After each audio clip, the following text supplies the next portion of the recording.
the blend. But it's not champagne yet, not by a long shot. Now, there's still the matter of all these baffling bubbles. You know, some French claim that in every bottle of champagne, there's at least 50 million bubbles. Whoa. And the finer the bubbles, the better the drink. But how'd they get there? Well, sounds like another mystery to be solved by the thirsty traveler when we return.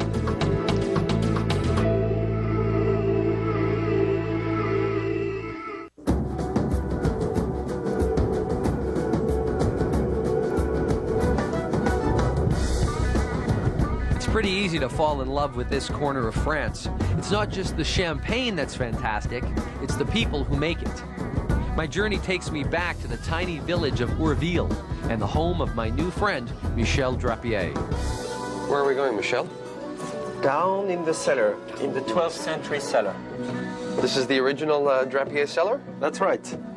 The cellars were actually here long before Michel started making champagne, but he's the 8th generation to follow in the family's footsteps. There are 12,000 bottles of Drapier champagne stored here alone.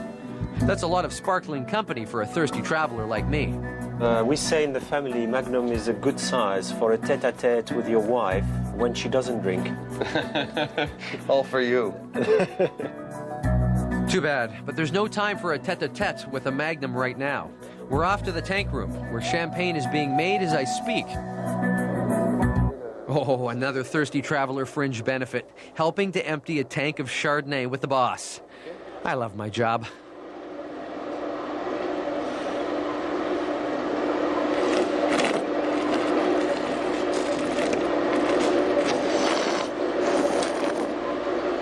You're moving it around in your mouth with your... Are you getting it on all parts of the tongue? Yes, it's to bring oxygen, air, into the wine. And that gives you all the aromas on the tongue, inside the palate, over the tongue, under the tongue, all different sensations, acidity, sugar, bitterness, and it's very good. It's very dry, it's fruity. It's going to be a very elegant vintage 2000. A true Drapier. Yes. We hope. What has to happen to this before it becomes champagne?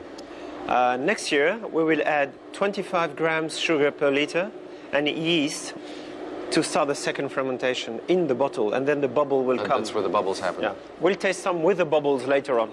I promise you.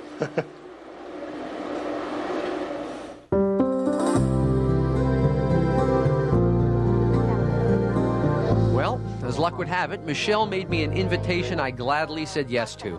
A chance to join the family for dinner and to help his wife, Sylvie, prepare a family favorite, la truite au champagne. Now, all you bachelors out there, take note. This is a simple dish. Make a little bath of bubbly. No, actually make that a big bath. You need 2 bottles. More champagne. Feed me more champagne. Hey, if a trout's gotta go, it might as well be smothered in tasty French champagne. Chop up some fresh mushrooms and sprinkle them in. Don't forget to add salt and pepper. Lots and lots of pepper. More. More. More. More. More. More.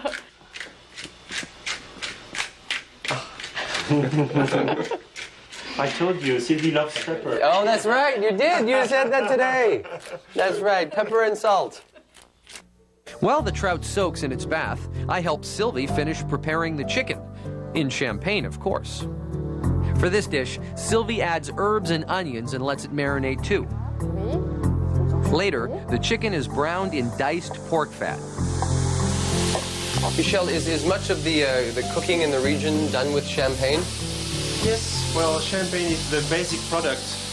We don't have to buy it, you know. You just bring it from work. That's right. So I bring it home, and we put champagne in many, many dishes.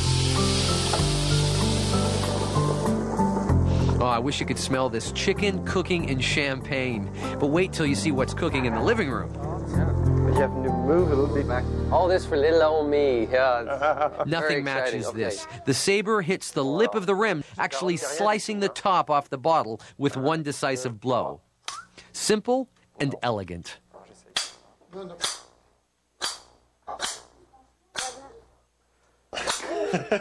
Now you're just making it angry. 1, 2, 3. Way! Woo! Woo!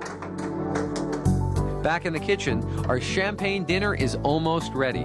There's just one more thing to do. Make the sauce with the help of a little more bubbly. So this is the sabred bottle. Dinner with the Drapiers is an elegant affair, made complete with the sabred champagne, little Antoine, and Grandpa Drapier. Santé. Santé. Et voilà la bête.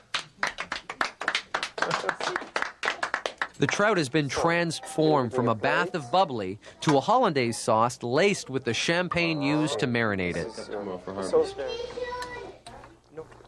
Every morsel is something to be savored. Very good. C'est bon.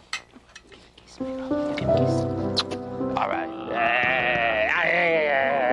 All too soon, my wonderful dinner with the Drapiers comes to an end. But not without one last toast. To a fabulous dinner, and most importantly to and you can help me with this, Michel, a good harvest. Yes, thank you. What was it? Bonne vendange. Bonne vendange. Bonne vendange. Bonne vendange. Yeah. Merci. Merci. And tomorrow morning you pick the grapes. Okay, tomorrow morning I pick the grapes for you. Merci.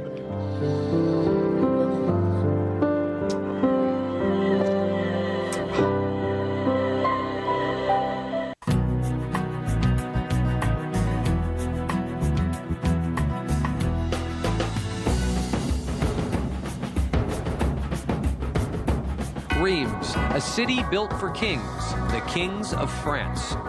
They would come to the Grand Cathedral to be crowned, and guess what they served to mark this special occasion? Champagne, of course.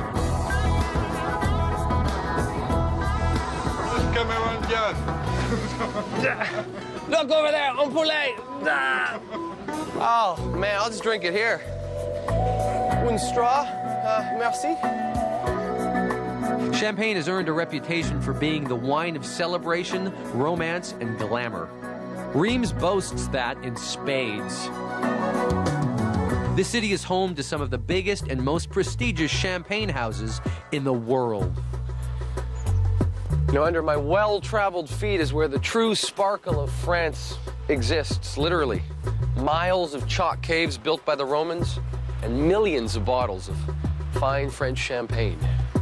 Come on, this one's on me. It's my round. This incredible place was built by a young French widow back in the late 1850s. Madame Pommery knew exactly what she was doing when she decided to put her headquarters here. She wanted access to the Roman caves.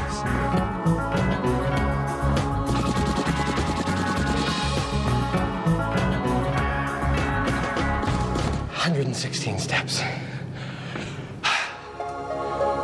Whoa, now this is what I call a wine cellar.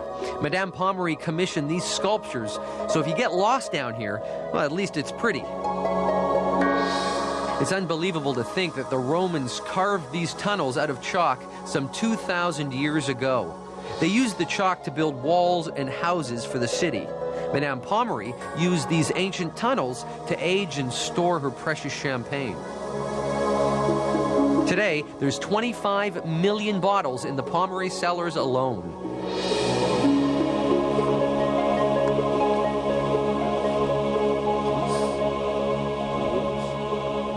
André Bichet knows everything there is to know about making champagne. Here, they still turn bottles by hand, which is called the ancient art of remuage. The reason they turn the bottles has to do with the bubbles. During